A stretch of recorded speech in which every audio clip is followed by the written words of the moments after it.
everybody, welcome back to another Q&A session. This is your resident road safety expert, Ali Akbarian, back again. Thanks for tuning in and thanks for sending in your questions. And don't forget to hit that subscribe button that looks a little bit like this down there somewhere. We'd love to have you on board, support us to get to 1,000 subscribers and more great content coming to you this year.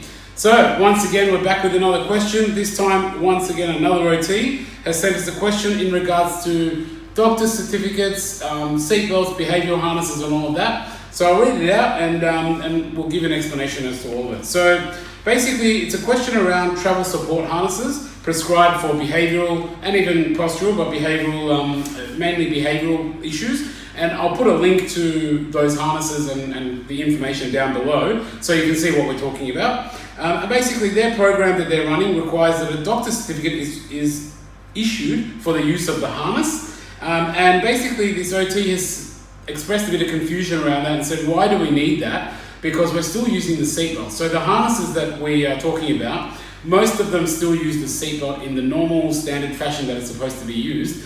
And so she's asking, one, why do we need to have, if the seatbelt is being used, why do we need to do a doctor's certificate? And two, if an OT is doing a assessment, then again, why do we need to do a doctor's certificate? Because the OT has done that and that should be, potentially just as good. And whilst I agree with a couple of those points, I'm going to explain to you why and what we do need to do. So the first thing is the laws. It's really actually all around the laws and the regulations and the road rules. So the road rules, when you look at the road rules around normal seatbelts and children, it's basically the same rules. And again, a link will go down below to where the road rules are. If you look up the road rules, what you will see is it says that if you use a seatbelt, you must use a seatbelt that is properly fastened and adjusted.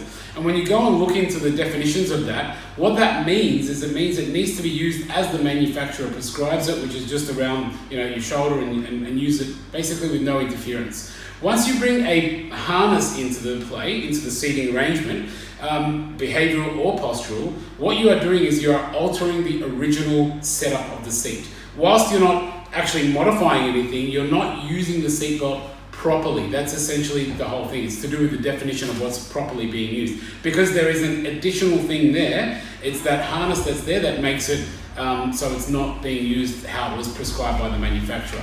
So that is the reason why a doctor's certificate is required in that situation.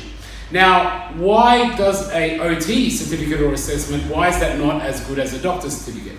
And that's one thing which, to be honest, I sort of agree with. Why isn't it as good? It seems a little bit kind of, too many levels to go and get an OT assessment and also a doctor's certificate. But unfortunately, that's just what the laws say. So the road rules, which Road 267, and I'm going to read them out just so we get the information. And they've actually made it all very clear here. So if I read it out, what you'll see is it's all very cleared out. And I'll put all the links to this stuff below. So what the road rule says is you are exempt from wearing a seatbelt, properly fastened and adjusted, if the person or passenger in the vehicle and the driver is carrying a medical certificate that says that the medical practitioner believes the person should not wear a seatbelt because of their medical condition, and they put conditions there, and the person that's traveling is complying with those conditions on the report, and also the report, the medical report or the medical certificate, also that has an expiry date of no more than 12 months. So that is what the road rules say. Then what they talk about is it's got to be a quote-unquote medical certificate and also a medical practitioner. So what they say here is a medical certificate, they've defined it clearly, is signed by a medical practitioner, states a date of issue, and if these rules or basically it states an expiry, just like what I said before, of no more than 1 year. So essentially it has a date of issue, but it also has an expiry. And obviously when you're using it, it can't be expired. And they've even defined what a medical practitioner is. So they've said a medical practitioner is a person that's registered or licensed as a medical practitioner under the state law, basically. And then what I did was we went to further research that, and I'll put the link down this below. And in Australia, where all the medical practitioners are licensed through the government's medical board. So basically, you must be licensed through the medical board, which is the medicalboard.gov.au, and I'll put a link down below, in order for you to be classified as a medical practitioner.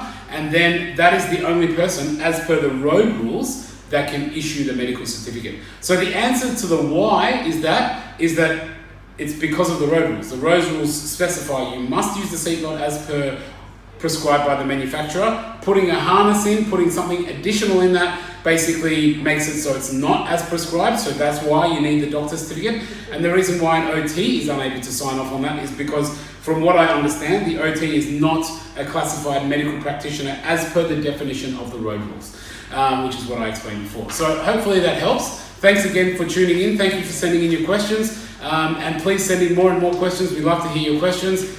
And let's get that subscribe pillow back. Thanks very much. Hit that subscribe button, looks a little bit like that. And thanks to Pat Bet David for the inspiration on the pillow. Love that. And more and more videos coming to you this year. Thanks very much. Thanks for tuning in.